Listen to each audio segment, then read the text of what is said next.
News 16 Kerala. Golan കുന്നിൽ ഹിസ്ബുള്ളയുടെ rocket ആക്രമണം. 50ലേറെ റോക്കറ്റുകൾ പതിച്ചതായി report.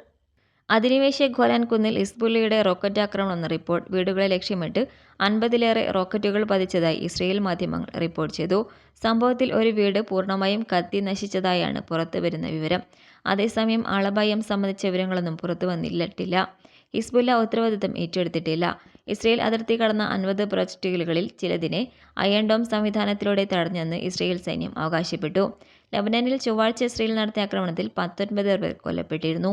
ഇതിനുള്ള മറുപടിയാണ് ആക്രമണമെന്നാണ് കരുതുന്നത്. ഗസയിൽ താൽക്കാലിക വെടിനിർത്തൽ കരാർ നടപ്പാക്കുന്നതുമായി ബന്ധപ്പെട്ട് US സെക്രട്ടറി ആന്റണി ബ്ലിങ്കൻ ഈജിപ്തിനും ഖത്തറിനുമേൽ സമ്മർദ്ദം തുടരുന്നതിനിടെയാണ് ആക്രമണം.